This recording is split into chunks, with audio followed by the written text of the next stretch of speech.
A legal separation. Gude. Chapter 1. Separation is a test for divorce. Legal separation/marital separation. A legal separation gives the man time to hide his money.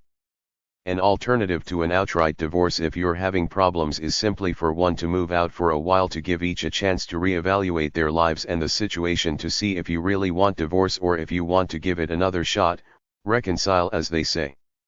It could be the first step in a divorce where you legally establish a separation date to satisfy any laws about being separate for a year or so before you can start divorce proceedings.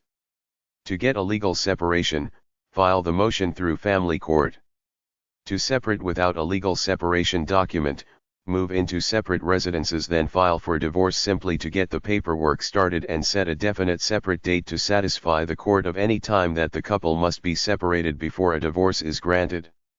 Courts have forms which you can file to get a legal separation decree, which starts with a lawsuit in court, but less and less people are using them and proceeding straight to divorce. If you plan to separate either as a precursor to divorce or not, a separation agreement is good because you can set up such matters as support, child custody, visitation, etc. in the interim before you decide what to do, either stay married or divorce.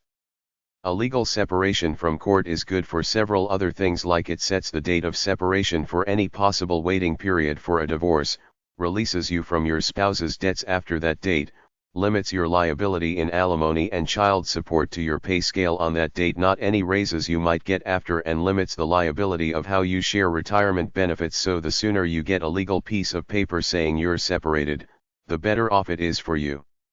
Get a legal separation if you're uncertain about a divorce. Bypass this and start divorce proceedings immediately. One guy wanted to separate quickly because he knew that in 1 month, he would be getting a generous stock option plan which he didn't want to share with his wife, but his wife smartly hired a private investigator to investigate his money status at work, found about this, told her to wait until after he got this package to start separation proceedings, which she did, with the end result being she got to share in his stock options. Some people want to stay married and live apart permanently, in which case you should get a legal separation, which is a written contract like a prenuptial agreement to resolve several issues like property rights, child custody, spousal support, and the estate. If you choose to separate for a reasonable period of time, you should file for separation in court. Usually, there has to be grounds for separation. Quite often, it's a game or a ploy one side uses to either get a divorce, get support payments, or scare the other into realizing he didn't know what he had till it was gone. Most separations these days aren't filed in court, the husband or wife just leaves and the marriage may float around in limbo for a while. Talk it out beforehand. Say that you want to move out for a bit so that you can each think it through, then make a date for a month or two down the line where you can reassess the situation and decide whether you either need more time alone to think it out, move back in with new rules and a new understanding.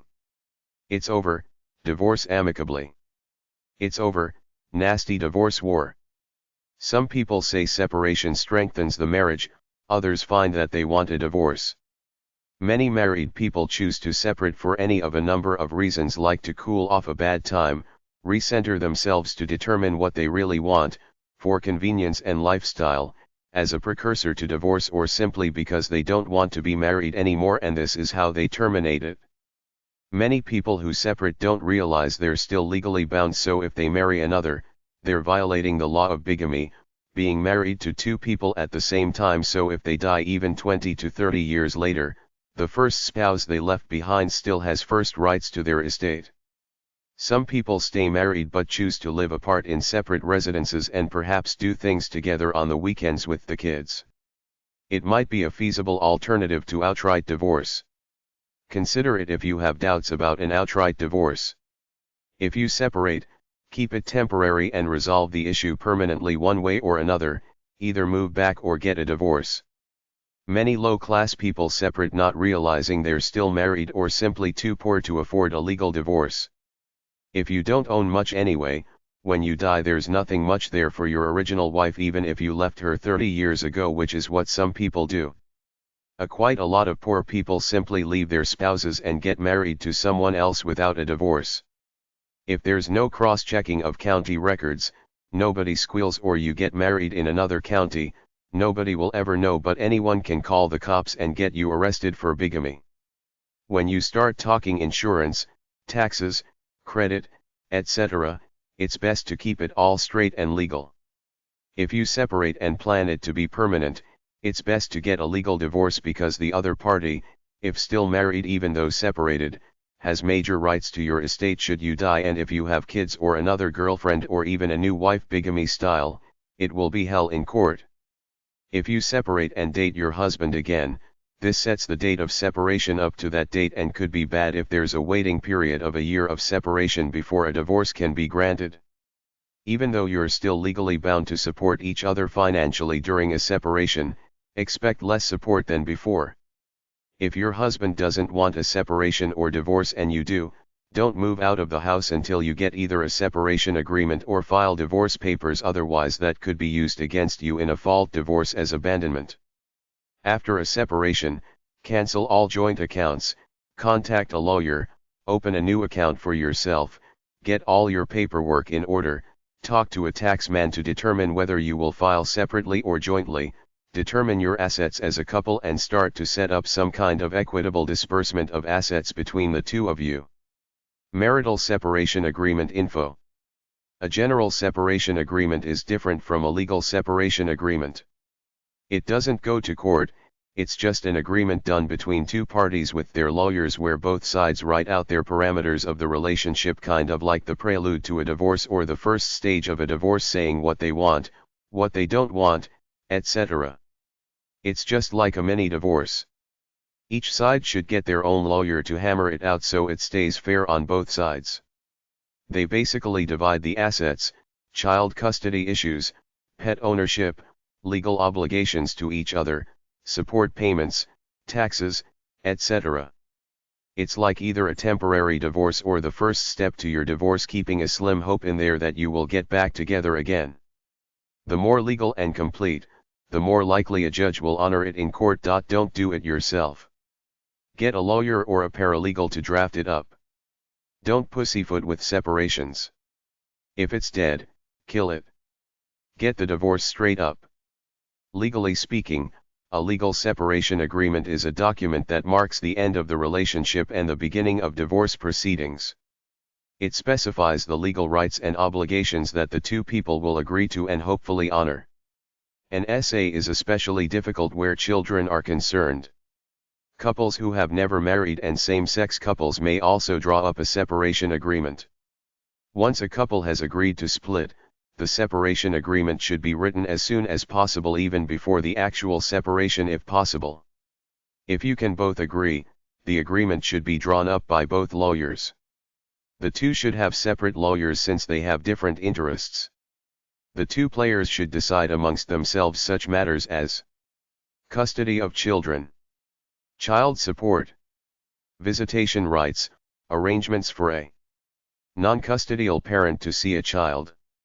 The arrangements should be as specific as possible, including everything from travel costs to vacation expenses, alimony, maintenance, or spousal support, payments to provide for the continuing support of a spouse, usually for a limited period of time, 5-year max. Division of marital property, and equitable distribution of marital assets between the couple, taking into account what each came in with and what they contributed during the relationship. Some factors to consider are the length of the marriage, the number of children, special needs of the children, if any, the employment prospects of a non-employed spouse, the needs of the children, and sometimes questions of fault. Child care costs, where the custodial parent is a working parent, since child care costs may not be covered by child support payments. Education costs, especially the cost of a college education. Healthcare costs, including health insurance coverage and also routine medical care like eye exams, glasses, dental work, etc. Life insurance to provide for the children in case of the death of a parent. Family debts, who shall be responsible for which debts. Income tax deduction, who will take a deduction for the children as dependents? Attorney fees, who shall pay for them? Mutual waiver of inheritance and GHTS. Provisions in case of reconciliation. Both parties should also sign a statement that they understand the agreement and are not under duress and sign it. Canadian separation info. You can informally separate by leaving, then deciding whether to get a divorce. With a legal separation, fill out a legal separation agreement either with or without a lawyer and both sign it. The more you do for yourself as an intelligent couple agreeing to split, the less hassle it is in court and the less you pay lawyers. If you're honest, tell your spouse exactly how much money you have and agree to split it equitably. That's most of the legal problem solved. If you want to fight over the money, child custody, etc., it's considered adversarial. You do it all in court. Most people don't want a long legal fight.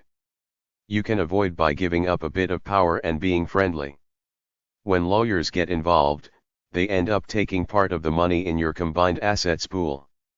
If the possibility of violence is involved and he assaults you, you can have him arrested and finish the legal proceedings while he is in jail. All the legal stuff comes down to assets and honesty with disclosure of assets. If you each don't have much, it's easy. If you have a moderate amount of assets, the best course of action, if possible, is to sit down together and disperse them among yourselves without any legal intervention. The family home and the family business could be the source of a big fight. The husband often gives the wife the house. If she can't meet monthly mortgage payments plus the maintenance bills, she should sell it right away for whatever she can get for built-up equity minus what's owed in the mortgage. The husband often gives the wife X number of dollars for what she's entitled to of the business asset. Negotiation can be a bitch. Don't bitch over kitchenware and stuff like that. You can buy a bunch of kitchen stuff at a dollar store for $100 or so. Give the pet to the one who spends the most time at home. Don't blame each other. Just hammer out an agreement, then both sign it in the presence of two witnesses who sign too.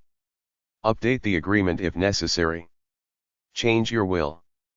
There are hundreds of books and websites that try to help you in coping and support during separation and divorce. Canadian law books are at hashtag 349.71 or K447 at the library. Books on Canadian separation are at hashtag 346.710, legal, or HQ838 and hashtag 306.89, general advice. Separation.ca. Legalseparation.ca. CBA.org, Canadian Bar Association, has free info on it. cdnq.org/n/legalinformation/depliance/amicable separation, Quebec. Child.gov.ab.ca, support for families parenting after separation workshops, in Alberta. Self-counsel.com, book on separation. Legal separation forms. Allah.com/form/family/separation_agreement. articleinsider.com/legal/legal-free-marital-separation-agreement-forms. ASAPlegalforms.com. canadalegal.com/form/separation-agreement.asp. candivorce.ca/separation.html. divorce.love-to-know.com/free_legal_separation_forms. divorceforms-usa.com. divorceformz.com. divorcetoday.com. docsdoc.com/docs/472154666/legal-separation-agreement-form. docs.doc/4753978/free-legal-separation-agreement-form-nc. ehow.com. Forms for legal separation. ehow.com/fax_76569336_form-separation-agreement.html. family.findlaw.com/divorce/divorce-form/le22_3_1.html. Findforms.com/search.php?q=separation. Findforms.com/search.php?q=separation plus sign agreement. Findlegalforms.com. Findlegalforms.com/form/marital-settlement-and-separation-agreements. Free-separationagreement.com. Free-separationforms.com. Lawdepot.ca. Lawdepot.com. Lawdepot.com/contracts/separation/index.aspx. Lawdepot.com/contracts/separation-agreement. Legalformsweb.com. Legalseparationagreement.net. Legalzprationforms.com. newyorkcourts.gov/court/6jd/forms/srforms/legal_separation-pyros.pdf. ourhousedivided.com, online separation agreement for unmarried couples. reliabledevorce.ca. rocketlawyer.com, free forms.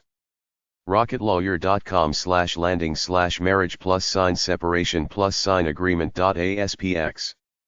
rocketlawyer.com/marriage_separation_agreement-form.aspx.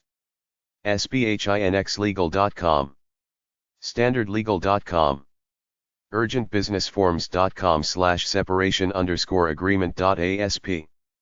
uslegalforms.com/divorce/separation agreements.